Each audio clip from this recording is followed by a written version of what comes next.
Hi everyone, welcome back to Karlee's Farm. We're going to spend some time talking about medicines used for respiratory conditions.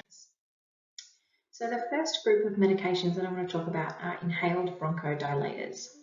So here's a group of drugs that really the whole point is that we can dilate or widen the bronchial diameter. And we do this by smooth muscle relaxation. And there's two different pathways where this is most commonly achieved. So the first group of drugs are called the beta agonists. Now the beta agonists, as their name suggests, agonize the adrenergic beta receptors. Now remember that there are multiple different beta receptors. The ones that we ideally want to target in this scenario are the beta 2 receptors because they're predominantly found in the bronchial smooth muscle.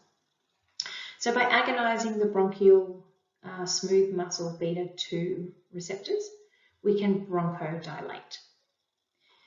These drugs, there are two main groups of these. There's the short-acting beta agonists, or the SABAs, and there's the long-acting beta agonists, or the LABAs. The short-acting beta agonists are commonly used for symptom control, for acute and fast bronchodilation. And the most common drug used in this setting is salbutamol. The long-acting beta agonists, on the other hand, don't work as quickly, but they do last longer. So they're essentially more commonly used in maintenance phase therapy and less commonly used in an acute situation. There's one particular type of long-acting beta agonist that can be used in an acute attack, and it's used with a corticosteroid, but that's the only one, and it's a particular agent. So the beta agonists, when we're talking about side effects of these group of drugs, we're really thinking about what sort of effects we would expect to achieve with beta agonism. And so here we're talking about things like if we were to activate other beta receptors, say in the heart, then we would get effects such as tachycardia. And other beta receptors, say in other smooth muscle, we might get tremor. So these drugs, the side effects are usually related to the beta agonist effect. A lot of drugs, most drugs used in respiratory disease, are administered via inhalation. So that is where you inhale, or we use a puffer to administer the medication so that we get high concentrations where we need it at the site. And it also reduces the effect of systemic side effects. So a lot of drugs are delivered in this way to optimize therapy and reduce their side effects. So that's the beta agonists. On the other end, or the exact opposite side, are the muscarinic antagonists. So we've just talked about the beta agonists and the adrenergic system, and on the opposite side, we've got the muscarinic antagonists, so antagonizing the parasympathetic nervous system.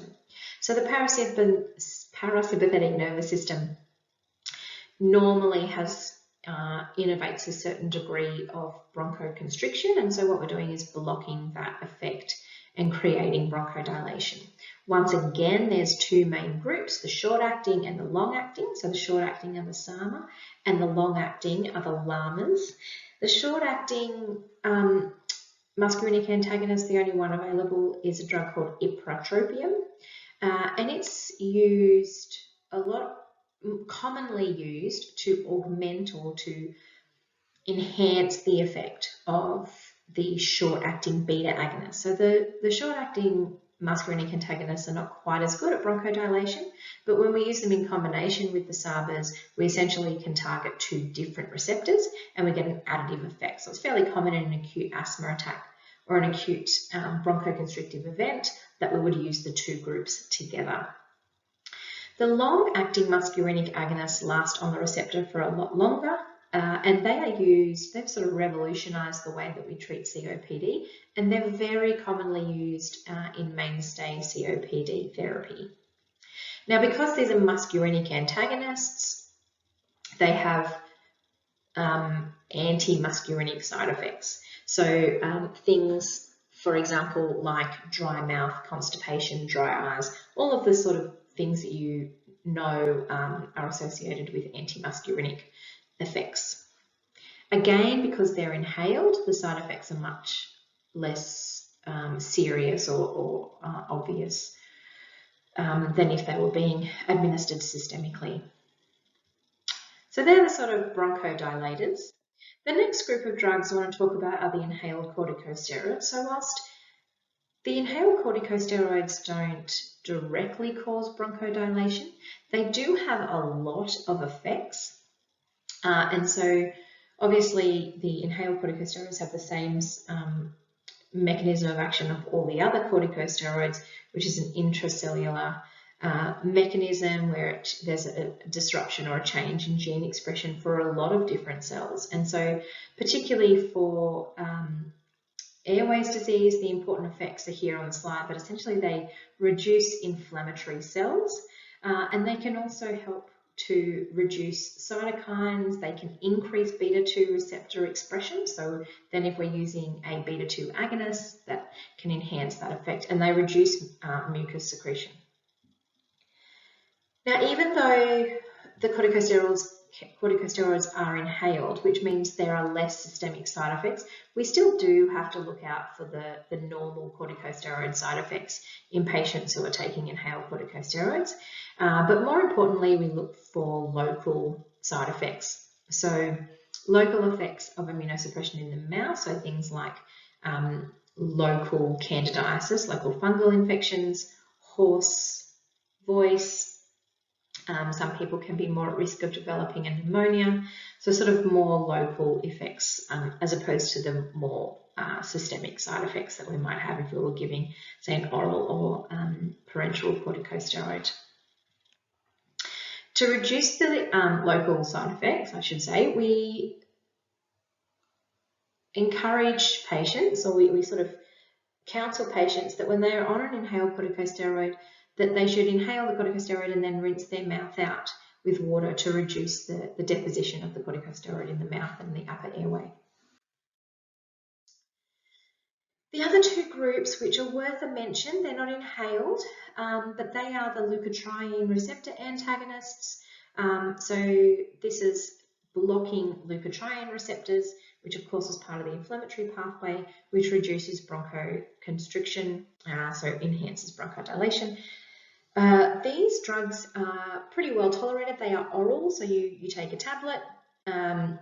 They're well tolerated, but they're not used particularly often because they're used sort of in the same conditions or the same process of step in asthma as what the inhaled corticosteroids are. Their side effect profile includes gastrointestinal upset because they're oral, but also confusion, nightmares, and some neurocognitive side effects have been reported. And so, particularly in children, they're still sort of being investigated, but they're not used particularly often. The main one that we have in Australia is a drug called montelukast. And the methylxanthines are a group of medications, again, that aren't used particularly often in practice. They've got a narrow therapeutic window, meaning the amount we need to be therapeutic and the amount you need to be toxic isn't very far apart, and so dosing is really important, and we will do levels and check if we've met the got the target right. Caffeine is a methylxanthine, and so when I think about the methylxanthines, the ones we use in airways disease are theophylline and aminophylline. Theophyline's oral, aminophyline's intravenous. And so when I think about using this in practice, I think in terms of their side effects, I think about what sort of side effects caffeine has.